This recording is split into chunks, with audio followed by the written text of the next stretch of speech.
বলে ওগো সরকার, কালেমা পড়লাম, মুমিন হইলাম, বাইরে যারা আছে তারাও মুমিন, আমিও মুমিন, তাহলে মুমিন হিসাবে আমার নাম লেখা গেছে। হ্যাঁ, তুমি এখন জান্নাতি হয়ে গেছো। চারওয়ার রাখাল বলে, সরকার গো, এই মুহূর্তে আমার কি কাম? আল্লাহর রাসূল বলেন, নামাজের আজান হয় নাই, ওয়াক্ত আসে নাই, এখনো নামাজ তোমার ফরজ হয় নাই। রমজান মাস নয়, রোজা তোমার ফরজ হয় নাই। হজের মাস নয়, হজ্জে বাইতুল্লাহর সুযোগ নাই।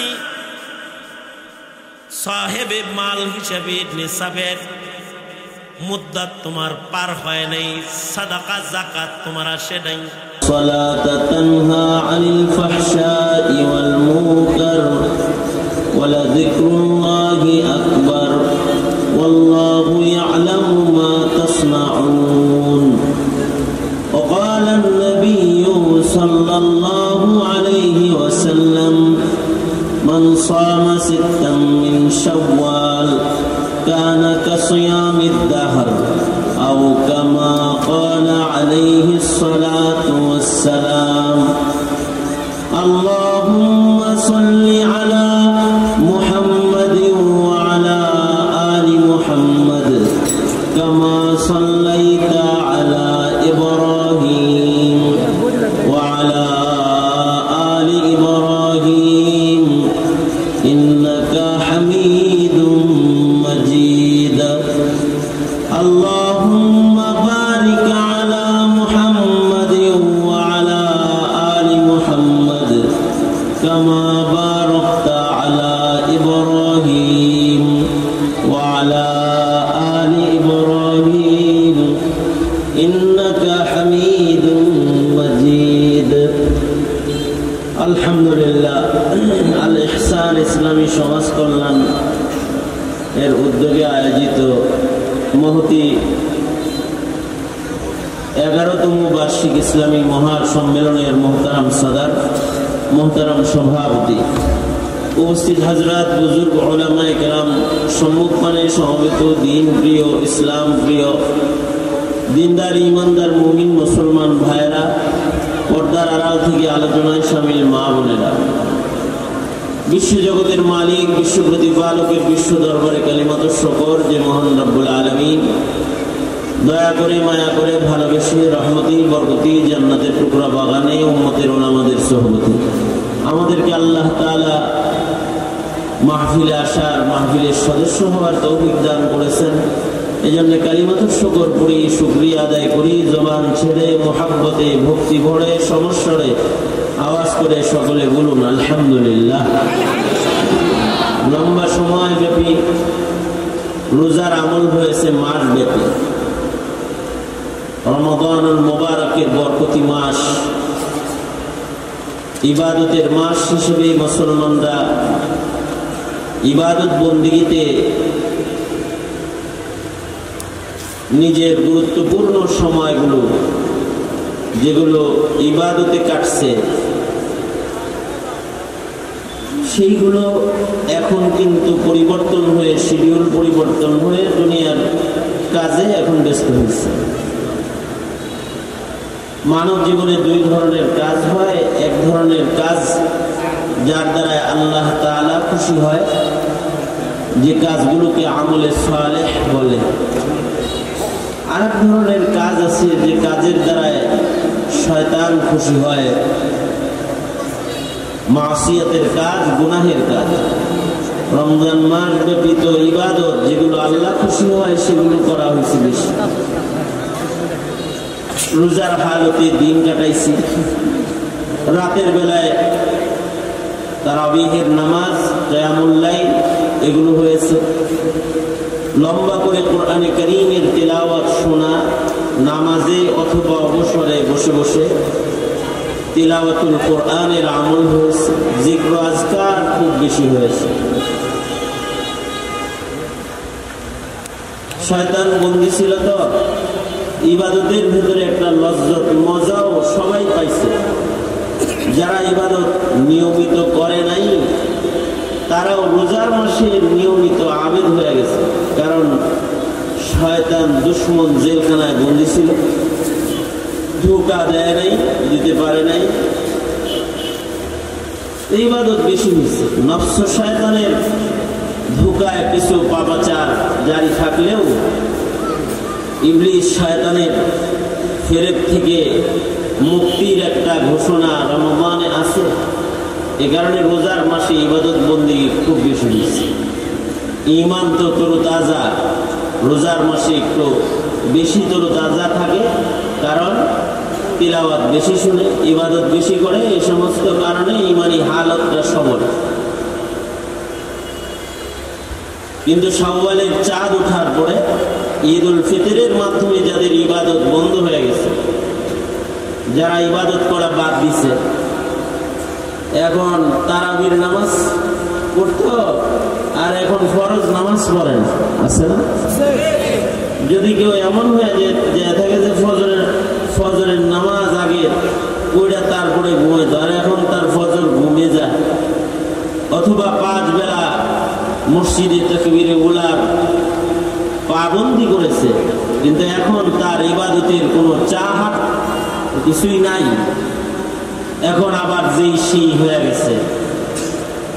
যদি এমনটি কারণ হয়ে থাকে, তাহলে রমজানের ইবাদতের মৌলিক পুরস্কার যেটা, সেটার থেকে সে বঞ্চিত হয়ে গেছে, তাকওয়া তার হাসিল হয় নাই, এবং তার ইবাদতের হালত থেকে ইবাদত শূন্য হালতে ফেরত আসাটা, এটা তার আগের ইবাদতগুলো বরবাদ হওয়ারই আলামত। এ কারণে কিছু সতর্কতা আপনাদেরকে করার জন্যে উলামায়ে দ্বীন এই মাহফিলের ইন্তজাম করেছে, যাতে রমাদানের ইবাদতের ধারাবাহিকতা সারা বছর ব্যাপী ধরে রাখার একটা মানসিকতা নিজেদের ভিতরে আসে। কারণ ইবাদত বন্দিগি মুমিনের জন্য এমন একটা গুরুত্বপূর্ণ বিষয়, যার থেকে কোনো অবসর নাই, অবসর নাই, ইবাদত থেকে অবসর নাই। মুমিনের একটাই জায়গা, যেই জায়গায় কোনো অজুহাতে অবসর নেওয়ার কোনো লাইন নাই, সেটা হলো ইবাদত। ইবাদত থেকে মুমিনের কোনো অবসর নাই। অসুস্থ হয়ে গেল, ইবাদত থেকে অবসর নাই। দারিদ্রতার ছবলে পড়লেও ইবাদত থেকে অবসর নাই। যুদ্ধ লেগে গেল, যুদ্ধের ময়দানেও ইবাদত থেকে অবসর নাই। বিছানায় শুয়ে পড়লেও ইবাদত থেকে অবসর নাই। ইবাদত থেকে অবসর গ্রহণ করার একমাত্র স্টেজ হলো মৌত। কেউ যদি মরে যায়, তখন তার ইবাদত থেকে অবসর মিলে যায়। মরার আগ পর্যন্ত ইবাদত বন্দিগির থেকে অবসর নাই। ঈদের চাঁদ উঠছে আর ইবাদত বন্দিগির থেকে যারা অবসর গ্রহণ করছে, তাদের ইবাদত বন্দিগুলা কৃত ইবাদতকে তারা নষ্ট করেছে। ইবাদত থেকে কোনো অবসর নাই। ইবাদত তো হারদম করবে, মওত পর্যন্ত ইবাদত করবে। ওয়া'বুদ রাব্বাকা হাত্তা ইয়াতিয়াকাল ইয়াকিন, ওয়া'বুদ রাব্বাকা হাত্তা ইয়াতিয়াকাল ইয়াকিন। আল্লাহ বলেন যে তুমি তোমার রবের ইবাদত করো মৃত্যু পর্যন্ত। মৃত্যু আসার আগ পর্যন্ত ইবাদত রানিং থাকবে, এর থেকে অবসর গ্রহণের কোনো সুযোগ মৌকা আমাদের নাই। রমজান মাসে তো ইবাদত হয়েছে, ইমানি শক্তি ভালো ছিল। সারা বছর যেন ইমানি শক্তিটা ভালো থাকে, এর জন্য সারা বছরই কিছু নওয়াফিল ইবাদত বন্দিগির সিলসিলা আল্লাহর রাসূল শিখায় গেছে। রোজার মাস গেছে, শাওয়াল আসছে, তো আল্লাহর রাসূল বলেন কি, শাওয়াল আসছে দেখা রোজা ভুলে যেও না, 6টা রোজা রাখো, সারা বছর রোজা রাখার সব। সরকার বলেন, قال رسول الله صلى الله عليه وسلم من صام 6 من شوال كان كصيام الدهر। আল্লাহর রাসূল বলেন, কেউ যদি শাওয়াল মাসে 6টা নফল রোজা রাখে, তাহলে 6টা রোজার দাম তো যে কানা কাছে বছর রোজা রাখার সওয়াব আল্লাহ তাআলা তাকে দান করবে। অর্থাৎ একটা রোজার পাওয়ার হলো 60 রোজা। রমজানে ছিল 70 গুণ, শাওয়ালে হলো কয় গুণ? 60 গুণ হলো। একটা রোজার মাধ্যমে 2 মাস রোজা রাখার সওয়াব যদি পায়, 6 রোজা দিয়ে 12 মাস রোজা রাখার সওয়াব পেতেছে। একটা নফল রোজার মূল্য এত যে 6টা রোজা রাখবে, আমল নামার ভেতরে 6 রোজার সওয়াব ঢুকাবে। কেমন যেন সারা বছর সে রোজা রেখেছে, এত সওয়াব আল্লাহ তাআলা দান করবে। কিছু রোজার আমল নবীজি সাপ্তাহিক রেখেছেন, যে সপ্তাহে রোজা রাখো, আইয়ামে বীজে রোজা রাখো, মাসে 3 দিন কমস কম রোজা রাখো, ধারাবাহিকতা চালু রাখো। কারণ রোজার আমল শুধু রোজার মাসে না, সারা বছরই কিছু কিছু রোজা করো। শাওয়ালের 6 রোজা ভেঙে ভেঙে করার সুন্নাত। হ্যাঁ, ভেঙে ভেঙেও করা যায়, একসাথেও করা যায়, সুন্নাত আদায় হয়ে যাবে।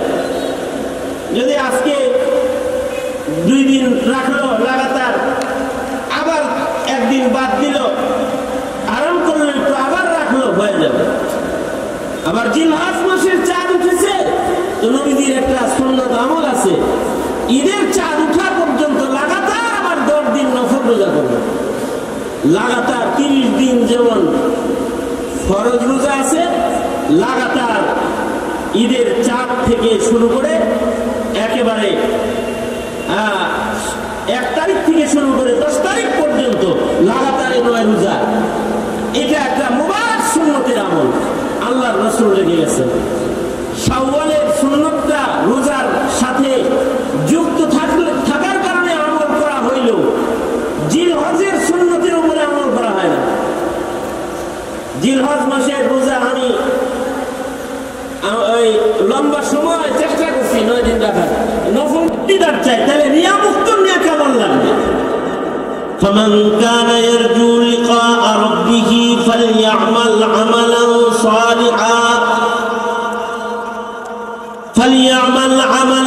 صالحا ولا يشرك بعبادة ربه أحدا। কেউ যদি আল্লাহর দিদার চায়, রবের দিদার চায়, তাইলে فليعمل عملا صالحا ولا يشرك بعبادة ربه أحدا। এখানে শিরক হলো শিরকে খফি।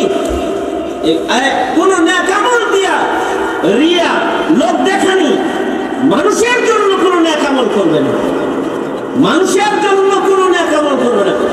নেক আমল করবে, নেক আমল করতে গিয়ে রিয়া নিজের দিলের ভেতরে আনবে না। লোক দেখানোর জন্য নেক আমল করবে না। লোক দেখানোর জন্য যে নেক আমল করবে, লোক দেখানো ছাড়া একটা মাত্র আমল আছে যেটার ভেতরে রিয়া ঢুকানো যায় না, তার নাম হলো রোজা। এটা তো মাসব্যাপী করলাম, এখন ছেড়ে দিলাম একেবারে, তাহলে তো আমলটাই ছুটে গেল না।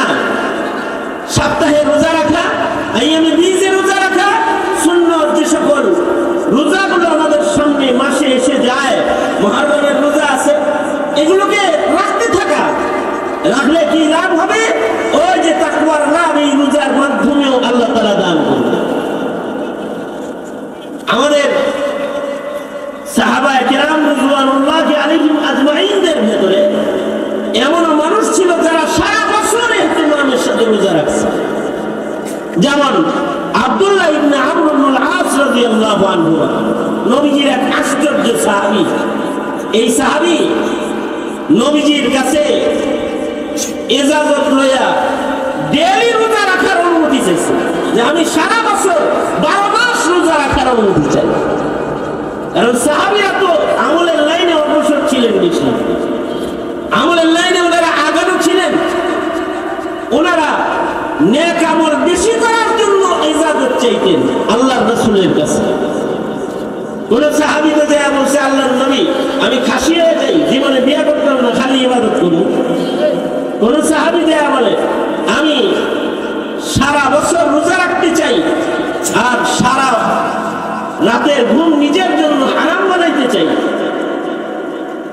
প্রতিদিন সারা রাত জেগে আমি নামাজ পড়ব।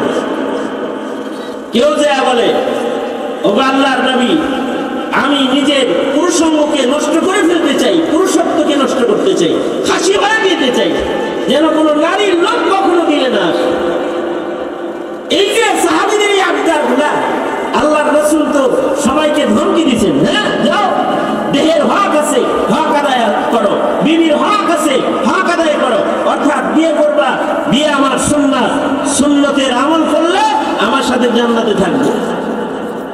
নিকাহু মিন সুন্নতি ফামান রাগিবা আন সুন্নতি ফালাইসা মিন্নি। যাও বিয়ে করো। সারা রাত নামাজ পড়ো না, সারা রাত নামাজ পড়তে হবে না, সারা বছর রোজা রাখতে হবে না। তোমার দেহের একটা হক আছে, এই হক আদায় করো। অথচ তাদের যতটা হলো যে সারা বছর তারা রোজা রাখবে। হযরত আমর ইবনুল আস রাদিয়াল্লাহু আনহু নিজের সন্তানকে বিয়ে করাইলেন। বিয়ে করানোর পরে নিজের পুত্রবধূকে যে একদিন জিজ্ঞেস করতেছে, আমার ছেলের বউ করে তোমার আনলাম, ছেলেটারে কেমন পাইলা, কিরকম, পোলাটা কিরকম? মানে বাপ তো ছেলের গুণগান শুনতে বিবির কাছে, ছেলের বউয়ের কাছে স্বামীর ব্যাপারে জিজ্ঞাসা করতেছে। হযরত আব্দুল্লাহ ইবনে আমর ইবনুল আসের বউ, উনি বলতেছেন যে খুব বুজুর্গ লোক আপনার ছেলে, ঈশা নামাজ পড়ে যে যায় নামাজে দাঁড়ায়, ফজরের আযান না দিলে নামাজে না, সব সময় সারা রাত ইবাদত করে, আর দিনে তো রোজা রাখে। খুব আবেগ, আল্লাহ পেয়ারা বান্দা, অনেকক্ষণ প্রশংসা করছে। উনি তো বুঝাও লাগছে যে প্রশংসা তো যায় নাই, আসলে তো বদনাম করছে। উনি যে নবীজির কাছে যে বলতেছে, আল্লাহর নবী তাড়াতাড়ি করেন, ঘর ভেঙে দিব কিন্তু, কারণ ওই যে আমার পোলা যেটা আছে এটা কিন্তু ডেলি এশার নামাজ পড়ে নফল নামাজে দাঁড়ায় ফজর পর্যন্ত, আর ডেলি রোজা রাখে। আমার মনে হয় বিবির হক আদায় করে না বলে বিবি তার উপরে নারাজ হয়েছে, আমার কাছে প্রশংসা তো করে নাই। এটা মাদাহ বা সূরাতে জাম, এখানে এই প্রশংসা করছে, কিন্তু আসলে এমন প্রশংসা যার ভেতরে দোষ লুকায় রয়েছে। আমার তো মনে হয় যে আজকে একটা বদনাম হয়ে গেছে। নবীজি কয় ঠিকই আছে, হ্যাঁ ঠিকই আছে। আল্লাহ রাসূল সাল্লাল্লাহু আলাইহি ওয়াসাল্লাম সাহাবীদের কোনো সমস্যা শুনলে তাড়াতাড়ি মসজিদ থেকে দৌড় দিতেন। একবার মসজিদে কুবা থেকে আল্লাহর রাসূলের কাছে রিপোর্ট আসলো যে মসজিদে কুবায় দুই দলে লাগছে ঝগড়া। আল্লাহর রাসূল সাল্লাল্লাহু আলাইহি ওয়াসাল্লাম, আমাদের দেশে নিয়ম হলো ঝগড়া লাগলে যদি যাও না ওই বাড়িতে ঝগড়া লাগছে, আরে লাগুক দে পরে যাই, এটা বলে তাই না? আরেকটু লাগুক তারপরে যাই। আল্লাহর রাসূলের কাছে যদি এমন কোনো খবর আসতো যে দুই দলে লাগছে, তো আল্লাহর রাসূল একদিন খবর পেলেন যে মসজিদে কুবায় দুই দলে ঝগড়া লাগছে। হাবিবে কিবরিয়া মুহাম্মাদুর রাসূলুল্লাহ সাল্লাল্লাহু আলাইহি ওয়াসাল্লাম বিলালকে বললেন, বিলাল আমি কুবায় গেলাম, আমার সাহাবীদের দুই দলের ভিতরে ঝামেলা লাগছে, এটা সমাধান না হওয়া পর্যন্ত কিন্তু আমি আসবো না। সুতরাং আমি যদি না আসি, যে মসজিদে আসবে এর ভিতরে যার কেরাতটা ভালো তার দিয়ে নামাজ পড়ায় না, কয় ওয়াক্ত লাগবো তাও আমি জানি না, তবে আমার সাহাবীদের ভেতরে সমাধান না হওয়া পর্যন্ত কিন্তু আমি মসজিদে ফেরত আসবো না। আল্লাহর রাসূল সাল্লাল্লাহু আলাইহি ওয়াসাল্লাম সাহাবায়ে কেরামের কোনো সমস্যা শুনলেই বারবার হয়ে যেত। আমর ইবনুল আস যখন নবীজির কাছে এসে বলছে সরকার বউ, সে কিন্তু বউ হারায় যে তার বিবির হক আদায় করে না, খালি নামাজ পড়ে। আল্লাহর রাসূল সাল্লাল্লাহু আলাইহি ওয়াসাল্লাম চুপি চুপি তাড়াতাড়ি করে বের হয়ে হযরত আব্দুল্লাহ ইবনে আমর ইবনুল আসের বাড়িতে চলে গেছেন।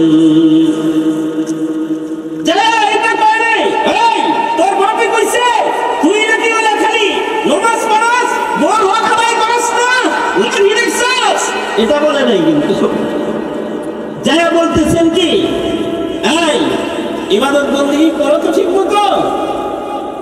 যখন গেছি ইবাদত বন্দী করেনি ঠিক মতো, তখন বলছে হ্যাঁ কোন কি সারা রাত নামাজ পড়ি, সারা রাত নামাজে কোরআন পড়ি,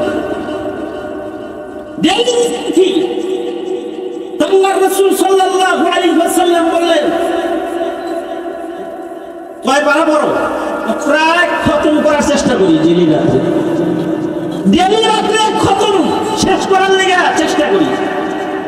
আল্লাহর রাসূল সাল্লাল্লাহু আলাইহি ওয়াসাল্লাম বললেন না, 30 দিনে এক খতম করবা, অর্থাৎ এক এক দিন একটা কোরআন শরীফ পড়বা, নফল নামাজ, এর বেশি পড়তে পারবা না। সাহাবী বলে না, এগুলোতে আমার হবে না, এত কম বন্দিগিতে আমার দিল ঠান্ডা হয় না। সুবহানাল্লাহ, আগামীকালকে বললেন, বাড়িতে বললেন এত কম বন্দিগিতে আমার দিল ঠান্ডা হয় না, আমাকে আরেকটু বাড়ায় দেন। আল্লাহর রাসূল সাল্লাল্লাহু আলাইহি ওয়াসাল্লাম বললেন ঠিক আছে, তাহলে 10 দিনে খতম করুন, অর্থাৎ ডেলি 3 পারা অনুমতি দিলাম। তাও হবে না, এটাও হয় না, কম হয়ে যায়। আল্লাহর রাসূল সাল্লাল্লাহু আলাইহি ওয়াসাল্লাম সাহাবীর ইবাদতের জজবা দেখে বললেন ঠিক আছে যাও 3 দিনে এক খতম করো, অর্থাৎ ডেলি 10 পারা করো। সাহাবী কয় এ চলবে না। আল্লাহর রাসূল তখন দিছে ধমকি, ওয়ালি আহলিকা আলাইকা হাক্কুন ওয়ালি জাসাদিকা আলাইকা হাক্কুন। আরে নামাজ পড়তে যাও, তুমি হক আদায় করবে না, ভদ্রলোকের মতো ঘরে বললে ঘরে থাকবি না। নবীজি এক ধমকি দিতে পরে, এমনকি ডেলি রোজা রাখে।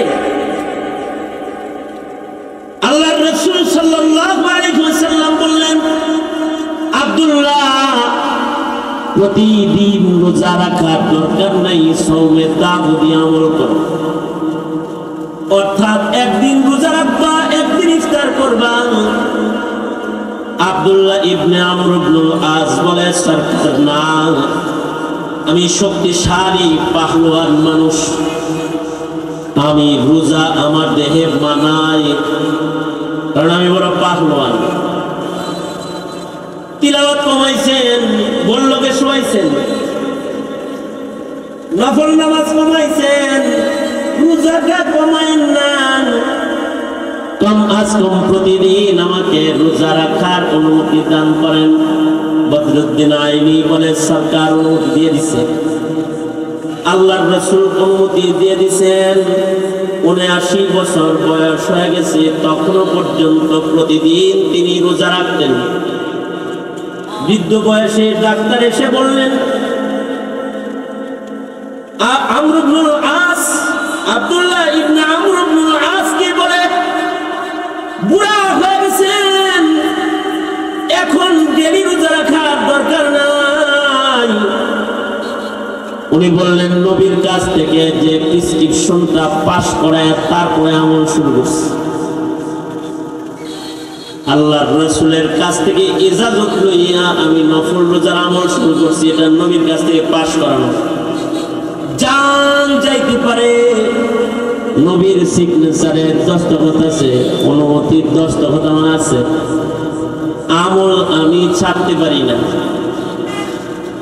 বদরুদ্দিন আইনি বলে যেদিন আব্দুল্লাহ ইবনে আমর ইবনুল আস ইন্তেকাল করেছেন, সেদিনও রোজার হালতে ছিলেন, রোজার অবস্থায় তিনি আল্লাহর কাছে চলে গেছেন। সারা বছর রোজা রাখার অনুমতি দিয়েছে। আমাদের জন্য সপ্তাহে 2 দিন মুশকিল হয়ে যায়, অথবা আইয়ামে বীজে মুশকিল হয়ে যায়, অথবা শাওয়ালের 6 রোজাও আমাদের জন্য মুশকিল হয়ে যায়। সাহাবায়ে কেরাম রিজওয়ানুল্লাহি আলাইহিম আজমাইন ওনারা হক আদায় করে আমল করছেন, কারণ ওনারা মওত পর্যন্তই আমল করছেন। যে আমল যে করছেন কামাল সাহাবায়ে কেরামের হায়াতে, এটা এক আজম কামাল সাহাবীর হায়াতে। যার কাছে যে আমল বেশি পছন্দের সে সেই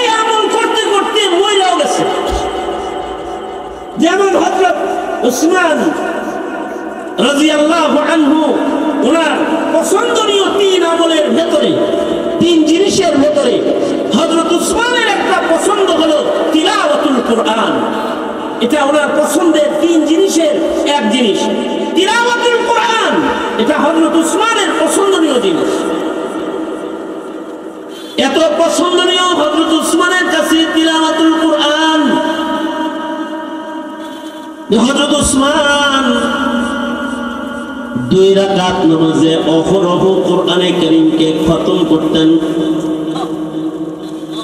কখনো কখনো হযরত উসমান 1 রাকাত নামাজে আল্লাহর কোরআন পুরাটা খতম করেছেন।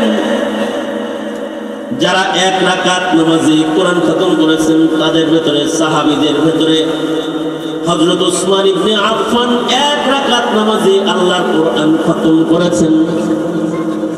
হযরত তামিমে দারি রাদিয়াল্লাহু আনহু, যাকে হযরত ওমর 20 রাকাত তারাবির ইমাম বানিয়েছিলেন, তিনিও 1 রাকাত নামাজে আল্লাহর কোরআন পুরাটা খতম করেছেন। কখনো কখনো 2 রাকাত নামাজে আল্লাহর কোরআন পুরা খতম করেছেন। ইমামে আযম আবু হানিফা রাহমাতুল্লাহ আলাইহি 2 রাকাত নামাজে কোরআন পুরাটা খতম করেছেন। হযরত উবাই ইবনে কাব রাদিয়াল্লাহু আনহু 2 রাকাত নামাজে পুরা কোরআন খতম করেছেন। এভাবে আমাদের আকাবির বুজুর্গদের ভিতরে অনেকে 2 রাকাত নামাজে কোরআন পুরাটা খতম করেছেন। হযরত উসমান কোরআন খতম করতেন 2 রাকাত নামাজে, আল্লাহর কালাম পুরা খতম করতেন। কাতিবি ওহী, আল্লাহর কালামের আশিক, নিজের হাতে পৃথিবীর মাটি সর্বপ্রথম মাসহাফ যিনি প্রস্তুত করেছিলেন তিনি হলেন হযরত উসমান। স্বহস্তে তিনি আল্লাহর কুরআন নবীর ওসিয়ত মাফিক পারা 30 পারা কুরআন নিজের হাতে কলমবন্দ করেছেন। আজও মিউজিয়ামে জাদুঘরে হযরত উসমানের লেখা কোরআন সংরক্ষিত রয়েছে। উসমানের গলায় মারছে, গর্দানের পরে ছুরি লেগে গেছে। তখনও হযরত উসমানের নজর আল্লাহর কোরআনের পাতার উপরে আছে, আর রক্তের ফোঁটা ফিনকি দিয়া বাইর হয়ে আল্লাহর কোরআনের পাতার উপরেই পড়ে গেছে। অর্থাৎ আশিকি কোরআনের ইন্তেকাল, শাহাদাত আল্লাহর কোরআনের মাসহাফের পরেই হয়ে গেছে। এ কারণেই বুজুর্গরা বলেন হাসরের কঠিন ময়দানে হযরত উসমানের শাহাদাতের সাক্ষ্য আল্লাহর কোরআন আল্লাহর আদালতে দাঁড়ায়া দিবে। হযরত উসমানের শাহাদাতের গওয়াহ দিবে কোরআন, কারণ কোরআন ইয়াশফাউ, সাওম ইয়াশফাউ, রোজা শাফাআতকারী, কোরআন শাফাআতকারী। এবং হযরত উসমানের শাহাদাত কোরআনের পাতার উপরে তিলাওয়াতরত হয়ে গেছে। আল্লাহু আকবার কবীরা। আমলের লজ্জত বেশি তো, কোরআনের তিলাওয়াতের লজ্জত বেশি তো, এই ইবাদতের ভিতরেই মৃত্যু হয়ে গেছে। যাদের ভেতরে জিকিরের লজ্জত বেশি তাদের জিকির করতে করতে মৃত্যু হয়ে গেছে। যাদের ভিতরে হাদিসের লজ্জত বেশি তারা হাদিস পড়তে পড়তে মৃত্যু হয়ে গেছে। আইম্মায়ে মুহাদ্দিসিন যারা, তাদের অনেকেই হাদিস পড়তে পড়তে মৃত্যু হয়ে গেছে। আবার ফকিহ যারা, তাদের মাসআলা বলতে বলতে মৃত্যু হয়ে গেছে। তালিম তাআল্লুমের আশিক ওনারা সব সময় ছাত্র পড়াইতে মাসআলা বলতে পছন্দ করেন, তো মরণের সময়ও মাসআলা বলতে বলতেই মরে গেছে। কারণ একটি মাসআলা তো 1000 রাকাত নফল নামাজের চাইতে অনেক বেশি দামি। কি স্যার হইছেন কে বেবলার মতো? সুবহানাল্লাহ জোরে করে বলেন। একটা মাসআলার মূল্য, একটি মাসআলার সমাধান 1000 রাকাত নামাজের চাইতে বেশি মূল্যবান। একটি মাসআলার সমাধান, একটা মাসআলা না জানার কারণে নামাজ হয় না। আজকে দাউদকান্দি বাজার মসজিদে আমি আসরের নামাজে দাঁড়াইলাম, ওযু করতে গিয়ে আমিও 1 রাকাত মাসবুক হইছি। আমার সাথে এক বুড়া চাচা, টুপি মাথায়, এই দাড়ি, উনিও মাসবুক হইছে আমার লগে 1 রাকাতে। 1 রাকাত আমারও ছুটছে, 1 রাকাত ওনারও ছুটছে, অর্থাৎ 4 রাকাতের আমিও 3 রাকাত পাইছি, চাচা নিও 1 রাকাত পাইছে, উনিও 3 রাকাতই পাইছে। তো আমার লগে তো যে দাঁড়াইছে, আমি তো দাঁড়ায় রইছি, এর ভিতরে ইমাম সাহেব রুকু করার আগেই দেখি চাচা রুকু করছে। আমি কিন্তু হ্যাঁ হ্যাঁ কার লগে দাঁড়াইলাম, উনি কি আসর করে না অন্য কিছু করে? ওই আল্লাহ, এই রুকু দিয়া আবার ইশারায় সেজদা দিয়া আবার দাঁড়ায় রইছে। আমি তো তখন বুঝছি যেই রাকাত ছুটছে এটার আগেই মানে উড়ে লইতেছে, মানে 1 রাকাত ছুটছে এটা আগেই উঠে লইতেছে, আগেই পুরো ফেলাইতেছে, পয়রা তারপরে দাঁড়ায় গেছে।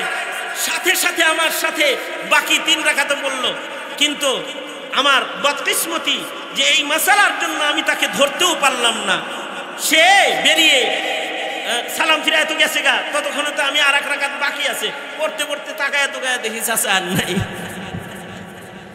এই একটা মাসালার কারণে তার জিন্দগির কত নামাজ নষ্ট হবে, একটা মাসালার কারণে। এ কারণে একটি মাসআলার মূল্য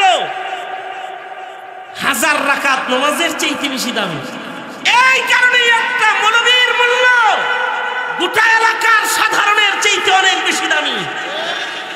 এই কারণে সাধারণের রাত জেগে ইবাদতের চাইতেও একজন আলেম দ্বীন ফকিহ যার মাসআলা জানা আছে তার ঘুমের মূল্য বেশি, তার ঘুম দামি। এই কারণেই মাসালার তো অনেক দাম। তো মাসআলার আশিক তো মরার আগ দিয়েও মাসআলা বর্ণনা করতেছে। হেদায়ের হাসিয়াতেও আছে, হযরত ইমামে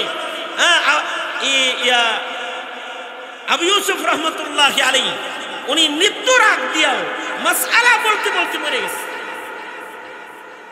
মৃত্যুর আগ দিয়া কঙ্করের মাসআলা বলতে বলতে ইন্তেকাল করছে। কঙ্কর কেমনে মারবে এটা বলতে বলতে ইন্তেকাল করছে। মাসআলা বলতে বলতে ইন্তেকাল করলেন, অর্থাৎ একটা মাসআলা শিখাইতে শিখাইতে ইন্তেকাল করতেছেন। উদ্দেশ্য হলো যে মরার আগেও যদি আল্লাহর কোনো বান্দাকে একটি মাসআলাও শিখায় দিতে পারি, তাও তো 1000 রাকাতের চাইতে দামি জিনিস শিখায় হয়ে গেল। যার কাছে যে আমল পছন্দ সে আমল করতে করতে মইরা যায়, যার মরণটা ভালো হয়ে যায়, যার খাতেমাটা সুন্দর হয়ে যায়, সে আল্লাহর কাছে দামি বান্দা হয়ে যায়। 100 গুনাহ 100 খুনের গুনাহ করার পরেও খাতেমা সুন্দর। বুখারী প্রমাণ করেছে আল্লাহ তাআলার কাছ থেকে সে মাগফিরাত পেয়েছে। সারা রমজান ইবাদত করেছে, শাওয়ালে এসে নামাজ ছাড়ছে, ঠিক বেনামাজি অবস্থায় মরে গেছে। রোজার মাসের ইবাদতের অবমূল্যায়ন হয়ে গেছে। মুমকিন হতে পারে এমন রোজার মাসে ইবাদত করে নাই, সবাই তারাবি পড়েছে, সে তারাবি পড়ে নাই। সবাই রোজা রাখছে, সে রোজা রাখ নাই। কিন্তু আজকের মাহফিল থেকে 2টা কথা শোনার পরে তার জীবনের শেষ ভালো বানাইবার নিয়তে করছে। আর সে আজকে মাহফিল থেকে বের হওয়ার আগে ওয়াদা করেছে, ওগো আল্লাহ তওবা করতেছি আর গুনাহ করব না, ওগো আল্লাহ আর নামাজ আমি কাজা করব না। যদি এমনকি তওবা কেউ এখানে আজকে করে ফেলে আর যদি কালকে তার মৃত্যু হয়ে যায়, তাহলে খাতেমা তার খায়ের হইল। নবীর হাদিস প্রমাণ করে বিনা হিসাব জান্নাতে চলে যাবে, কারণ তওবার মাধ্যমে পেছনের গুনাহ মাফ হয়ে যায়। আত্তাইবু মিনাজ যামবি কামান লা যামবা লাহু। আর তওবা করে আমল নামাটা যে সুন্দর সাফাই করে কাল মরল, সাফ সুতরা আমল নামা নিয়ে আল্লাহর আদালতে হাজিরা দিল, তো তার বিদায় সুন্দর হলো, তো তার হিসাব সুন্দর হয়ে যাবে, সে আল্লাহ পাকের কাছে সহজে পৌঁছে যাবে। অথচ রোজার মাসে তার মরণ নেই, শাওয়াল মাসে তার মরণ হয়েছে, অথবা আগামী মাসেই মরণ হয়েছে। রমজান পায় নাই,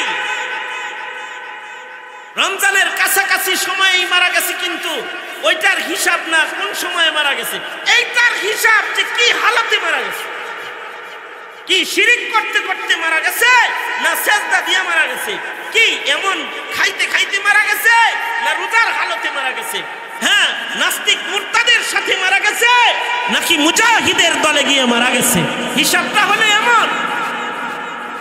জালিম হিসাবে মারা গেছে না মাজলুম হিসাবে মারা গেছে, হিসাবটা হলো এমন।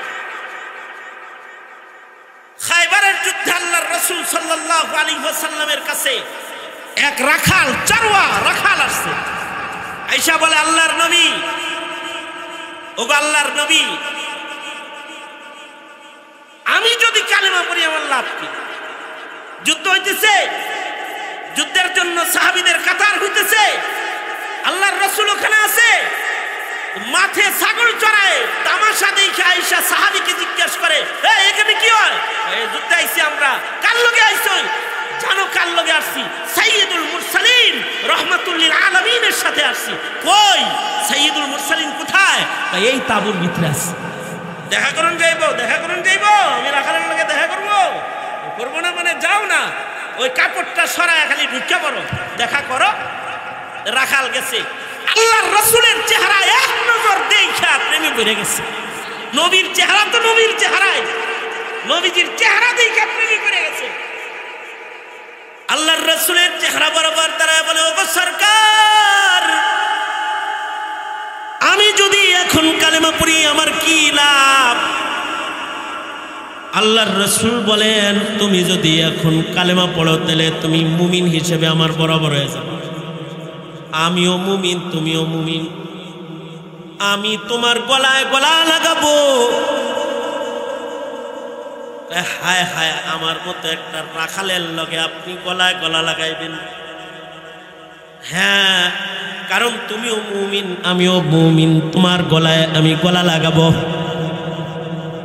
এইটা কেমনে হয়? আপনি হলেন সাইয়্যিদুল মুরসালিন আর আমি একটা রাখাল, আমার গায়ের থেকে বদবু বের হয়, আমি ছাগল চড়াই, আমার গায়ের ভেতরে দুর্গন্ধ আছে, আপনি আমার গলায় কেমনে গলা লাগাইবেন? সরকার বলে, তুমি যদি কালেমা পড়ো তোমার সকল দুর্গন্ধকে আল্লাহ তাআলা সুগন্ধির দ্বারায় পরিবর্তন করে দেবে, আর তুমি জান্নাতের মালিক হয়ে যাবে। চারওয়ার রাখাল দুই হাত বাড়ায় দিয়ে বলে, সরকার তাহলে দেরি করা যাবে না, এখন আমার কালেমা পড়ান। আশহাদু আল্লা ইলাহা ইল্লাল্লাহ ওয়া আশহাদু আন্নাকা রাসূলুল্লাহ। কালেমা পড়ে ফেলেছে। কালেমা পড়ার পরে বলে, ওগো সরকার, কালেমা পড়লাম, মুমিন হইলাম, বাইরে যারা আছে তারাও মুমিন, আমিও মুমিন, তাহলে মুমিন হিসাবে আমার নাম লেখা আছে। হ্যাঁ, তুমি এখন জান্নাতি হয়ে গেছো। চারওয়া রাখাল বলে, সরকার গো, এই মুহূর্তে আমার কি কাম? আল্লাহর রাসূল বলেন, নামাজের আজান হয় নাই, ওয়াক্ত আসে নাই, এখনো নামাজ তোমার ফরজ হয় নাই। রমজান মাস নয়, রোজা তোমার ফরজ হয় নাই। হজের মাস নয়, হজ্জে বাইতুল্লাহর সুযোগ নাই। সাহেবে মাল হিসেবে নিসাবের মুদ্দাত তোমার পার হয় নাই। সাদাকা যাকাত তোমার আসে নাই। তবে এই মুহূর্তে আমার সাহাবীরা দ্বীনের জন্য, ইসলামের জন্য কাতারবন্দি হয়েছে। তুমি যদি এখন ওই কাতারে দাঁড়ায়া যাও, আর যদি তুমি ওই কাতারে দাঁড়ায়া পয়ড়া যাও, শহীদ হিসাবে বিনা হিসাব আল্লাহর জান্নাতে চলে যাবে।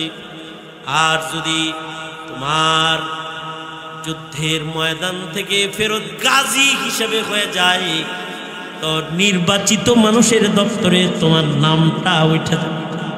কথাটা শুই না, চারওয়া আর দেরি করে নাই, এক দৌড় দিয়া বের হয়ে যায়, কয়ে, সরকার, তাহলে আমি যে ছাগলগুলা মালিকের কাছ থেকে আমানত নিয়ে মাঠে এসেছি, এই ছাগলগুলা আমি আমার মনিবের কাছে আমানতগুলো ফেরত দিয়ে আসতাছি। যুদ্ধের ময়দানে চরওয়ার চলে যায়, রাখাল চলে গেছে, আমানতগুলা মনিবের কাছে বুঝায়া তরবারি লইয়া যুদ্ধের ময়দানে আসছে। যুদ্ধের ময়দানে এসে যুদ্ধ করতে করতে করতে করতে শাহাদাত বরণ করেছে। শহীদদের লাশগুলো যখন গণনা হইতেছে, একে কেউ চেনে না, কে মুসলিমদের দলে তাকে দেখা যায়, কিন্তু সে কে, সে কি আসলে মুসলমান? চিনে না বিধায় আল্লাহর রাসূলের কাছে যায় বলে, সরকার গো, শহীদদের সবাই চিনছি, একজন রেসি, তারে কি একটু দেখবেন নাকি? একে আল্লাহর রাসূল সাহাবীকে দেখতে, রাখাল সাহাবীকে দেখতে শহীদদের লাশের পাশে দাঁড়ায় গেছে। আল্লাহর রাসূল রাখালের দিকে তাকায়া হাসতাছে। সাহাবীরা বলে, রাসূল গো হাসেন কেন? রাসূল বলে, শুধুমাত্র আমি হাসি না, আসমানের মালিক আল্লাহ আরশ থেকে তাকায়া নিজেও হাসবার লাগছে। এজন্য আমিও হাসতেছি, কারণ এটা এমন একটা জান্নাতি বান্দা যার জীবনে এক ওয়াক্ত নামাজ নাই, যার জীবনে একটা রোজা নাই, যার জীবনে সাদাকা নাই, হজ নাই, কিন্তু খাতিমা বিল খায়ের হয়েছে, তার ইতিটা সুন্দর হয়েছে, যে শহীদ হিসেবে যুদ্ধের ময়দানে তার মরণ হয়েছে। মহান আল্লাহর এত পেয়ারা হিসেবে ফেরেশতারা তাকে শেষরায়া টেনে টেনে আল্লাহর জান্নাতে নিতেছে। যে আরশের মালিক মওলা তাকায়া তাকায়া দেখে আল্লাহ নিজে বান্দার জান্নাতে যাওয়ার দৃশ্য দেখা হাসবার লাগছে। অনেক নেকামল নাই, কিন্তু খাতিমা সুন্দর। রোজার মাসে ইবাদত কইরা শাওয়াল মাসে ইবাদত ছাইরা যদি গুনাহের ভেতরে কারোর মৃত্যু হয়ে যায়, বদনসিব। এ কারণে ইবাদত শুধু রমজানে ইবাদত করাইবার জন্য রমজান আসে নাই, আরো 11টি মাস মানুষকে নেককার মুত্তাকি বানাইবার জন্য রমজান এসেছে। সুতরাং ইবাদত তো করতেই হবে, কারণ ইবাদত যদি কেউ না করে, এটা আমার লাস্ট কথা, যে ইবাদত যদি কেউ না করে তাহলে তার ইমানি শক্তি কমজোর হয়ে যাবে। আর ইমানি শক্তি যার কমজোর হয়ে যাবে, শয়তানের সাথে লড়াই করে নিজের জান্নাতের মালিকানা সংরক্ষণ করার মতো শক্তি তার থাকবে না। কারণ ইবাদতের আসর হলো, ইবাদত মুমিনের ঈমানকে তরতাজা করবে, ঈমান বাড়াইতে থাকবে। আর আপনি যে শয়তানের লগে যুদ্ধ করবেন, দেহের শক্তি দিয়ে শয়তানের লগে পারা যায় না, ক্ষমতার শক্তি দিয়ে, অর্থের শক্তি দিয়ে শয়তানের লগে পারা যায় না। ঈমানের শক্তি যার যত সবল হয়, শয়তানের লগে মোকাবেলা তার তত সবল হয়। সুতরাং ইবাদত তো লাগবেই। এই কারণেই আল্লাহ তাআলা ইবাদত করতেও বলেছেন, ইবাদতের ফজিলত শুদ্ধ, ইবাদতের আসর শুদ্ধ কোরআনে বর্ণনা করেছেন। আল্লাহ তাআলা বলেন, উতলু মা উহিয়া ইলাইকা মিনাল কিতাব, উতলু মা উহিয়া ইলাইকা মিনাল কিতাবি ওয়া আকিমিস সালাহ ইন্নাস সালাতা তানহা আনিল ফাহশাই ওয়াল মুনকার ওয়ালা যিকরুল্লাহি আকবার ওয়াল্লাহু ইয়ালামু মা তাসনাউন। আল্লাহ তার বন্ধুকে বলছেন, বন্ধু কোরআন তেলাওয়াত করুন, নামাজ কায়েম করুন, কারণ নামাজের আসর হলো নামাজ সকল প্রকারের গুনাহ থেকে বাঁচায় রাখে। ইন্নাস সালাতা তানহা আনিল ফাহশাই ওয়াল মুনকার। আর জিকির করুন, জিকির বড় ইবাদত। যে জাকির হবে সে বড় ইমানদার হয়ে যাবে। জিকির বেশি হবে, দিল সাফ হবে। জিকির বেশি হবে তো শয়তানের মোকাবেলা সহজ হবে। জিকির বেশি হবে তো দুশমনরা ভয় পাবে। জিকিরের শব্দ উচ্চারণ হবে তো কুফরের শক্তি মুমিনের জিকিরের সামনে, মুমিনের আল্লাহর নামের তাসবির সামনে অচল হয়ে যাবে। ওয়ালা যিকরুল্লাহি আকবার।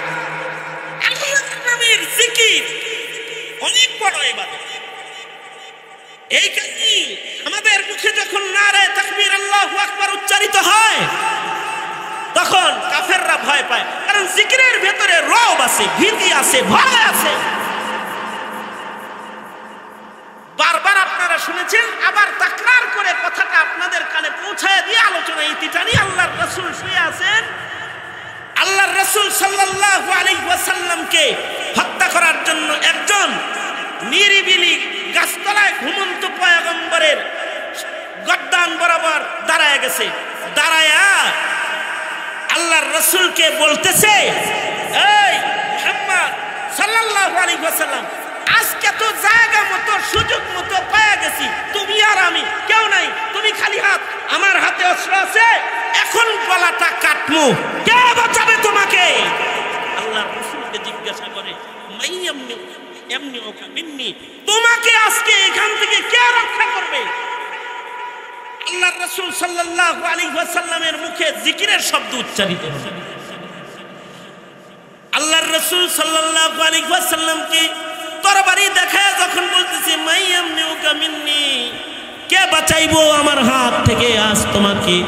আল্লাহর রাসূল মুখ দিয়ে উচ্চারণ করেছে আল্লাহ।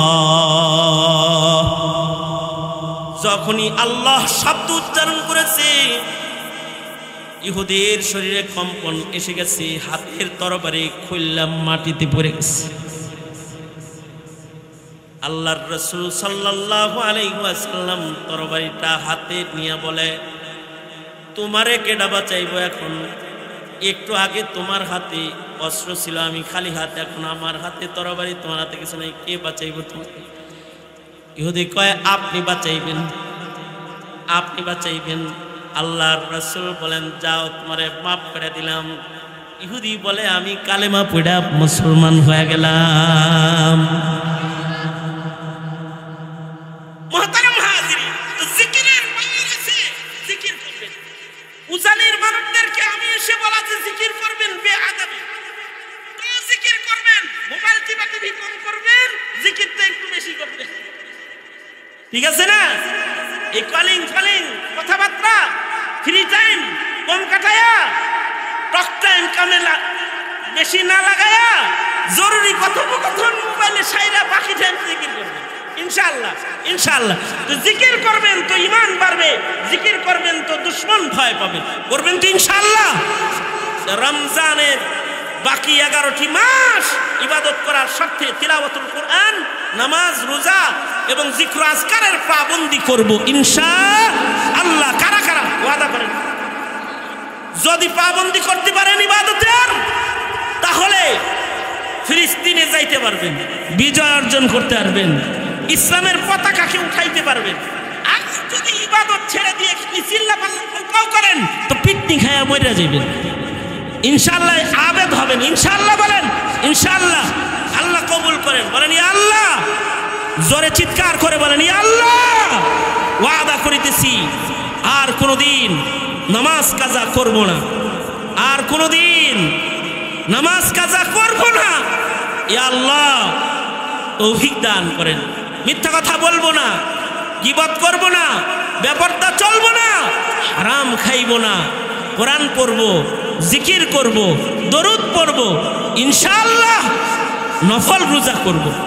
আল্লাহ কবুল করেন, আমিন বলেন, আওয়াজ করে বলেন আমিন। এই কিছু কথা আমি এক অচল মানুষ, বড়দের এক বিশাল মজমা, এখানে মানে এই একটার চেয়ে একটা দামি বেশি, এরকম মেহমান দিয়ে ভরপুর মজমায় আমি আপনাদের কাছে কিছু কথা সবক হিসাবে তাকরার করে গেলাম। যা কিছু বলেছি এর থেকে আল্লাহ তাআলা কথাগুলো বুঝবার এবং আমলি জিন্দেগি হিফাজত করবার তৌফিক আমাদেরকে আল্লাহ তাআলা দান করেন। এ কামনা করেই সংক্ষিপ্ত কথা এখানেই ইতি টানছি। जो कुछ हुआ या रब तेरे करम से हुआ, जो कुछ होगा तेरे करम से ही होगा। व आखिरु दावाना अल्हम्दुलिल्लाहि रब्बिल आलमीन। अस्सलामु अलैकुम व रहमतुल्लाहि व बरकातुहू।